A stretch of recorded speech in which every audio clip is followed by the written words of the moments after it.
It appears Shedeur Sanders has delivered an exceptional minicamp and an outstanding past month with the Cleveland Browns, both on and off the field. He's consistently showcased not only his athletic prowess, but also his professional demeanor. So what should we expect from Sanders in the upcoming season? Well, if you ask former NFL head coach Herm Edwards, the answer is simple: domination. Edwards believes that once the preseason begins, Shedeur will inevitably surpass the competition.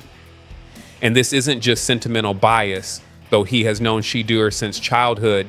It's based on tangible qualities: mental fortitude, elite preparation, and a relentless drive. Edwards also believes Sanders was unfairly overlooked during the draft, a sentiment he emphatically stands by. He's not suggesting Sanders should have been the top pick, but the depth of his fall was glaringly suspicious. According to Edwards, the slide wasn't rooted in football concerns. It was about everything surrounding football: the weight of his last name, the aura of his father, the fear of distractions and media frenzy. Franchises were hesitant, not because Shedeur lacked arm talent, leadership, or intelligence, but because of the perceived baggage that comes with being Deion Sanders' son. But here's the twist: the so-called baggage is actually elite pedigree. We're talking about the son of a Hall of Famer, a generational icon, and a proven winner. Yet rather than embracing that lineage, NFL teams recoiled.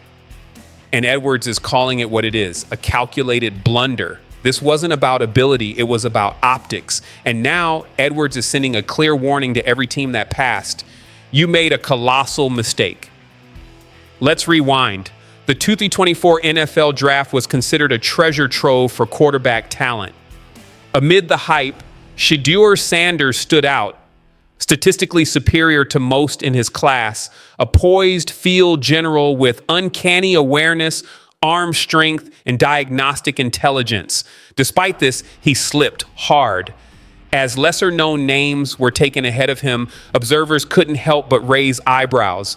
Edwards isn't hinting at foul play. He's openly accusing teams of letting media narratives and celebrity bias warp their judgment. Teams were spooked by Deion Sanders' larger-than-life presence, fearing it might overshadow their locker rooms. But as Edwards asserts, they completely missed the point. Shedeur isn't a diva or a distraction. He's the embodiment of professionalism. He's a pro, Edwards says with conviction. Grounded, focused, and trained by one of football's most brilliant minds, Shedeur has been preparing for this role his entire life. While other rookies are still learning how to read NFL defenses, Sanders is dissecting film like a veteran. He's been studying football at an elite level since grade school, sitting with Deion, breaking down tape, absorbing knowledge that most players can only dream of accessing. That's not just an advantage. It's a generational edge. This is more than raw talent. It's an elite football education, the kind you can't replicate with drills or reps. Shedeur understands the game on a cerebral level. He recognizes disguised coverages, anticipates blitzes, and identifies defensive weaknesses before the snap. That's rare. That's unteachable. That's what separates stars from systems. And yet teams turned away out of fear of the spotlight, fear of high expectations, fear of prime time. Edwards sees it as cowardice masquerading as caution and a catastrophic miscalculation. Now, with the preseason approaching, Edwards isn't cautiously optimistic. He's boldly prophetic. He believes the stage is set for Shedeur Sanders to dismantle every preconceived notion and prove the doubters spectacularly wrong. Not with hype, but with performance. Not with noise, but with undeniable results. And if he's right, then the Cleveland Browns may have accidentally struck gold, landing not just a quarterback, but a franchise-changing force.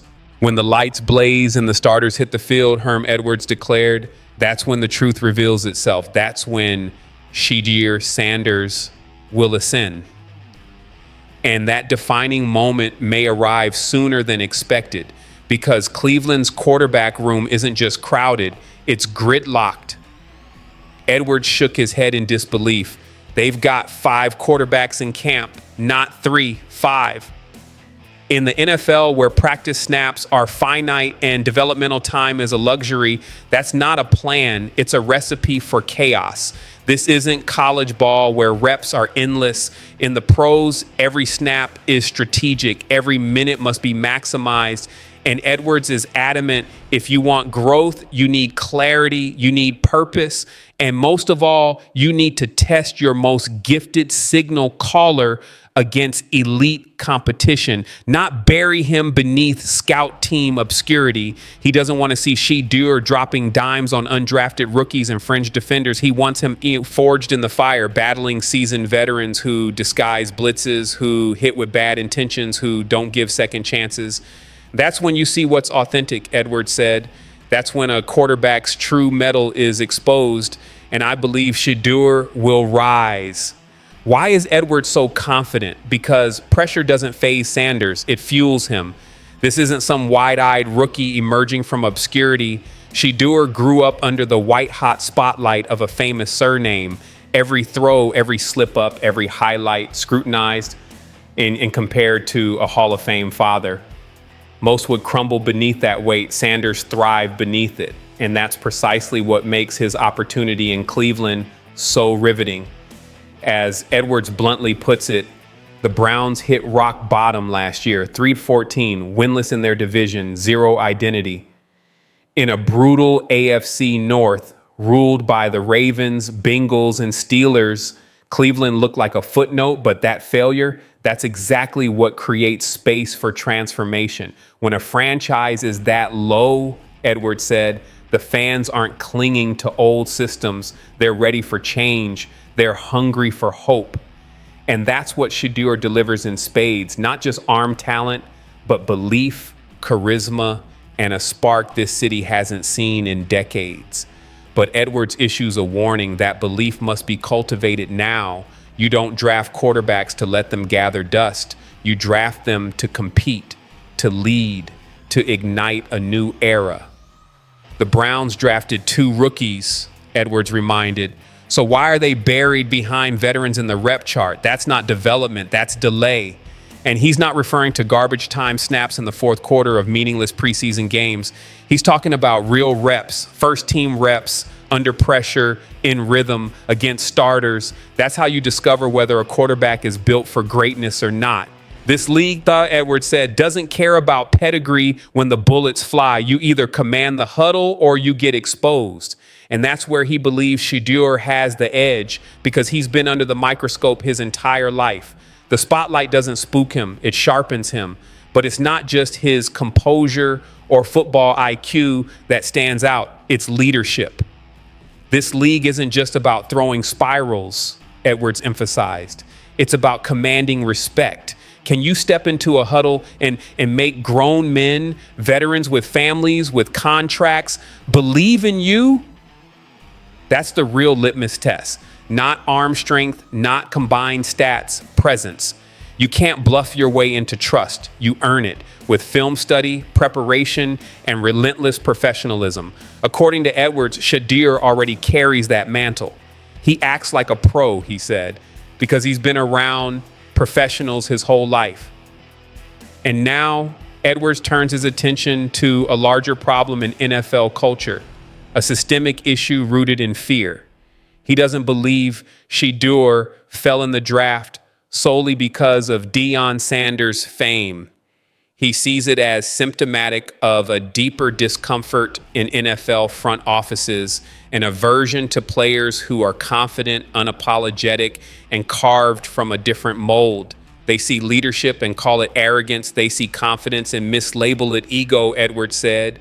But that's a misread. I've seen kids with all the tools but no command. I've seen others with less raw talent win because they could inspire belief. Shedeur has both, tools and leadership. In Cleveland, they desperately need both.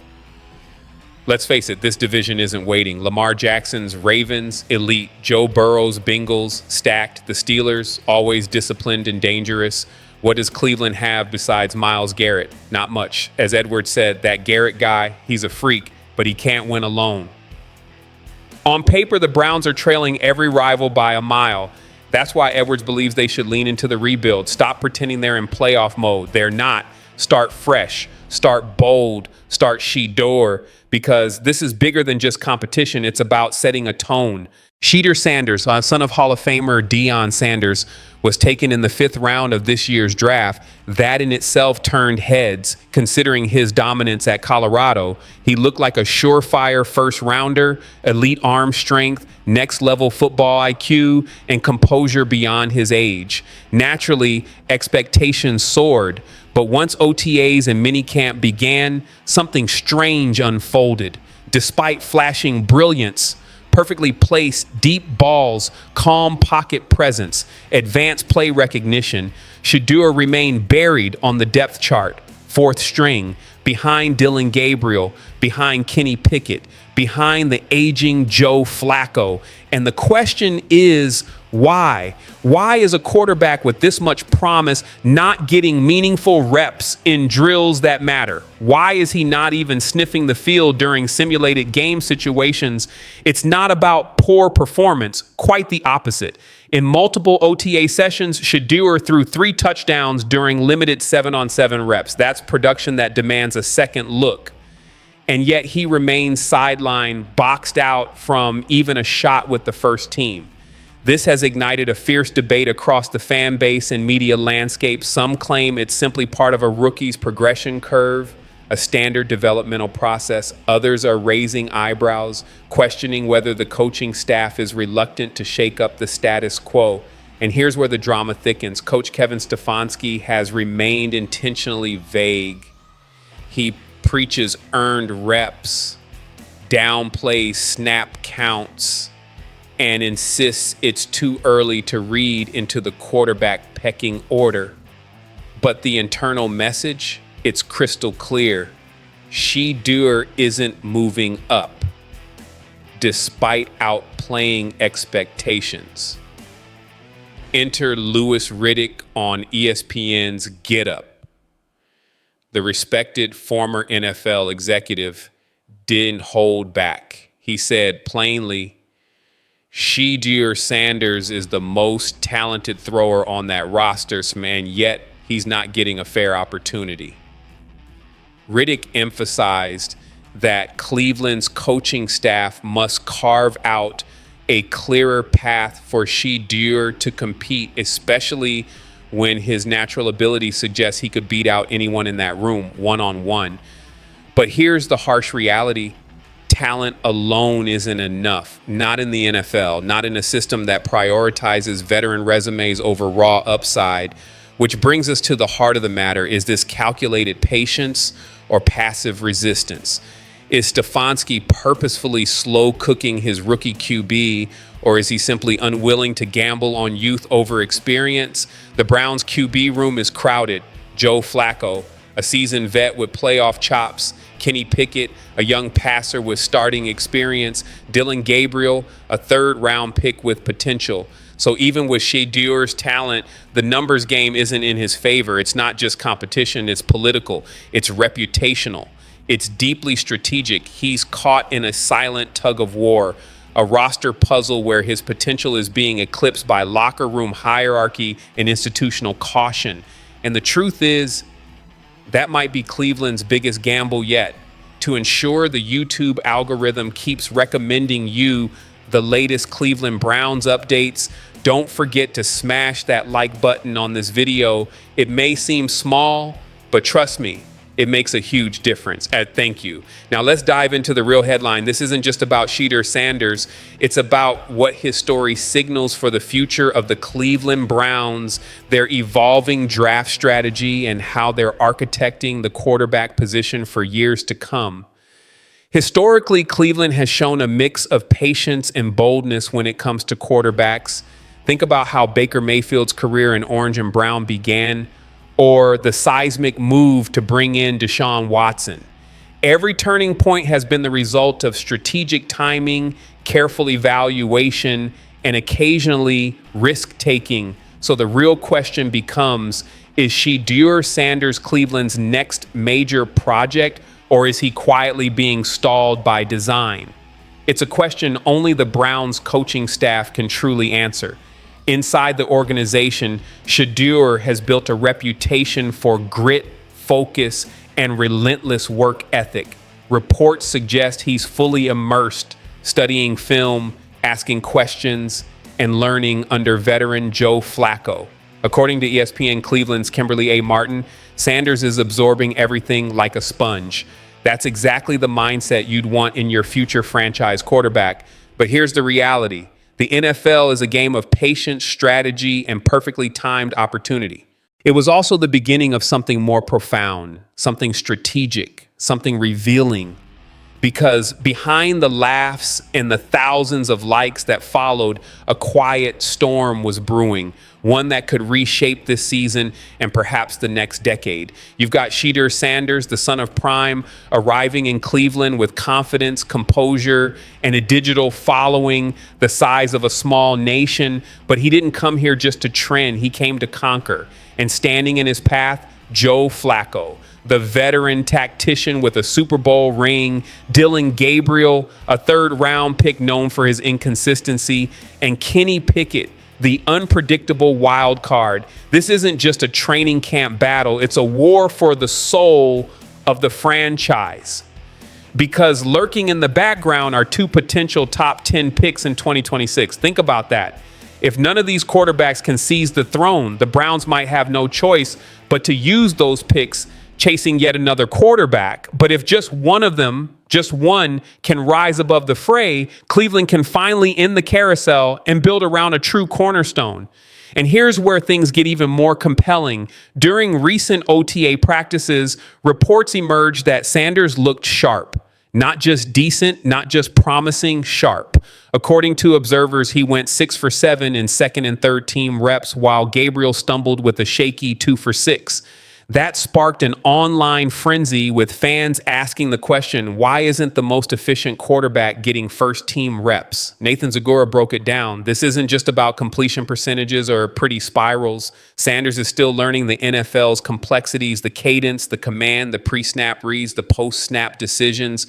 Joe Flacco has 191 NFL starts. He's lived this rhythm for over a decade. Kenny Pickett has 25. Sanders, 0. So while he's impressing the staff, he's still in the developmental phase for now, but patience doesn't mean indifference. Behind the scenes, Tommy Rees says Sanders is relentless. He's grinding, studying, evolving. The Browns aren't throwing him to the wolves. They're investing in his future, but the clock is ticking. If Cleveland doesn't fully evaluate Sanders this season, they'll be making critical decisions next year with a blindfold on. That's the danger. That's the tightrope walk. Every rep, every snap in preseason is part of a much larger trial, one that tests not just talent, but readiness, leadership, and franchise potential. Meanwhile, the quarterback room is tense. Gabriel's draft status buys him time. Sure, he's a third rounder, there's capital invested, but the tape doesn't lie. Kenny Pickett hasn't separated himself either, and Flacco, as steady and respected as he is, isn't the long-term answer. So all eyes are shifting to Shedeur, and while fans flood social media with memes of uncles and nephews dancing at weddings, Shedeur and Flacco, they're not just dancing for laughs, they're playing for hope. And Browns fans have seen too many quarterback dreams fade. They want to believe, they want to ride this wave into September. But let's pivot, because while the quarterback storyline is ablaze, there's another narrative brewing on the other side of the ball, a tale equally potent, if not more so. Enter Myles Garrett. The Browns went all in, a staggering $160 million extension, the richest ever for a non-quarterback. That's not just a payday, it's a declaration. Garrett is the cornerstone of this defense. He's the foundation. And now he must deliver more than stats. He must deliver a culture, a standard. Jim Schwartz summed it up perfectly, quoting Spider-Man, "With great power comes great responsibility." Garrett has the sacks, the accolades, the Pro Bowls, but now he carries the weight of the entire franchise's defensive hopes. And the Browns didn't stop at signing a check. They gave him reinforcements. Mason Graham, their top draft pick, Carson Schweisinger, a tackling machine at linebacker, 2 rookies, 2 puzzle pieces chosen with surgical precision. Let's talk about Graham. He wasn't the obvious choice. The Browns passed on blue chip prospects like Travis Hunter to get him. Why? Because they believe Graham lining up next to Garrett could become a nightmare for opposing offenses. Schwartz's defense is built on pressure, chaos, and disruption. And when Garrett draws double or even triple teams, it creates a highway for Graham to feast. If Graham hits, if he becomes that guy, the Browns could have a defensive front that devours games week in and week out. And what about Carson Schweisinger? The kid is raw, still learning, but he's a heat-seeking missile, 136 tackles, 90 solo, with the instincts to be a sideline-to-sideline threat. He's stepping into a linebacker core that lost its heart when Jeremiah Owusu-Koramoah went down with that devastating neck injury. Jock may not play this season, but he's still here on the sidelines, coaching, leading. His spirit lingers.